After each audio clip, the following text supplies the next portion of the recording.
Olá, queridos, estamos aqui iniciando esta semana. Hoje é o segundo vídeo em que a pergunta é muito interessante, que é por que o joio está entre nós? E eu já vou te dar logo essa resposta. Por que não vigiamos? Bem, para responder o porquê não vigiamos, vamos ao texto de Mateus 13, versículo 25, diz assim, olha: enquanto os servos dormiam, seu inimigo veio, semeou o joio no meio do trigo e foi embora. Você percebe o que acontece aqui? Enquanto os servos dormiam, o inimigo aproveitou esta dormência, esta sonolência, esta letargia, e ele vai e coloca o joio exatamente no momento em que os servos dormiam. Queridos, é interessante, embora esta mensagem aqui, esse tópico da mensagem, por que não vigiamos, ela é uma mensagem mais voltada para quem está atuando na liderança, não só na liderança espiritual, como também na liderança secular. E por que eu digo desta forma? Porque a necessidade da obra de Deus e a necessidade de pessoas para trabalhar, pessoas honestas, trabalhadoras, de confiança, é difícil, irmãos, não é fácil.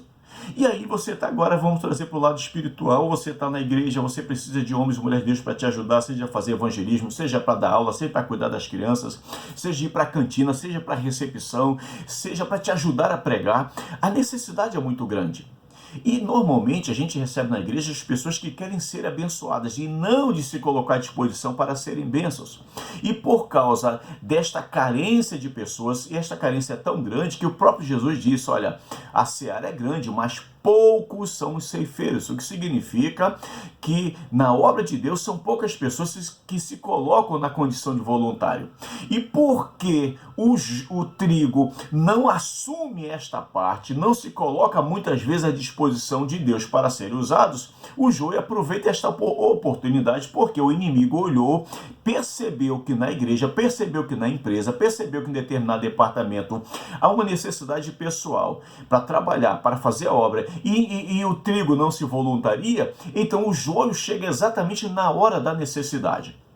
E aí, o joio é colocado ali, por quê? Não é porque o líder quer colocar o joio porque o trigo não veio. Não, porque o joio, quando chega, ele não chega com cara de joio, chega com cara de trigo, não chega com cara de lobo, chega com cara de ovelha. E você fala, caramba, era exatamente o que eu precisava, deixa a irmã, deixa o irmão para fazer a obra, e agora está me ajudando. E aí você pega aquela pessoa e coloca num departamento, coloca numa função, coloca numa área da igreja, e muitas vezes são áreas importantes e estratégicas da igreja. E quando chega determinado tempo, você lembra que o joio cresce junto com o trigo, quando chega a sua maturidade, você fala, meu Deus, peraí, eu pensava que isto era trigo, mas não é, isso é joio. Mas eu não posso arrancar agora que eu vou causar um problema sério. Como é que você vai fazer?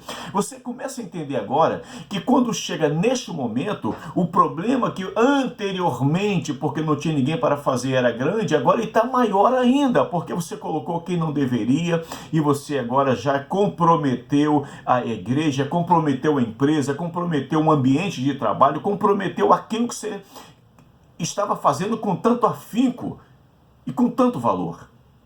Então, queridos, muitas vezes é porque o trigo não se apresenta para ocupar o seu espaço, o joio vem e vai exatamente para onde não deveria, e quando ele chega naquela estatura, pronto, acabou, você falou, meu Deus, e agora? Como é que eu vou fazer para tirar esta pessoa, para mover isso daqui? A situação já ficou muito grave. Mas vamos dar uma olhadinha. Lá no Antigo Testamento, a igreja estava nascendo, estava tomando corpo. A necessidade daquela época, digo para você, que era maior do que a de hoje. Era maior. Porque havia muitas seitas, muitas religiões e tal, e aí o cristianismo era visto como uma seita também, e era visto como uma das piores seitas, porque Jesus era o centro de todas as coisas e ele não aceitava que Jesus fosse o centro. Então, queridos, havia uma dificuldade para ganhar pessoas para o Senhor e colocar pessoas estratégicas em pontos estratégicos. O que os apóstolos fizeram? A palavra diz lá em Atos capítulo 13, se você olhar do versículo 1 ao versículo 3, eles foram para o joelho, eles jejuaram, eles clamavam a Deus, até que chega no versículo 2 de Atos 13, o Espírito Santo falou, olha, separe a Paulo e a Barnabé, Saulo e Barnabé, E aí, então eles já tinham uma resposta.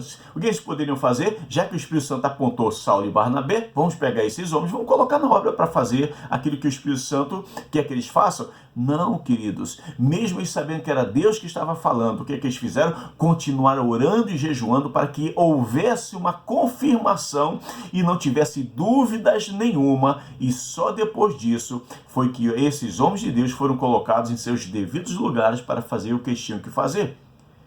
A necessidade é a mesma. O que falta em nós é o que o Senhor Jesus disse aqui, olha, enquanto os servos dormiam, a gente precisa vigiar, e porque nós não vigiamos, a gente coloca joio para fazer aquilo que é para o trigo, e aí dá problema. Vamos orar para que a gente não caia nesse erro? Senhor, em nome de Jesus, nos ajude a vigiar, Deus, a não dormir, porque o diabo não dorme. E em nome de Jesus, que o Senhor nos traga trigo para a tua obra e que o joio, em nome de Jesus, não venha atrapalhar o teu reino. Em nome de Jesus, amém. Se esta mensagem falou no seu coração, curta, comente, compartilhe e se inscreva no canal.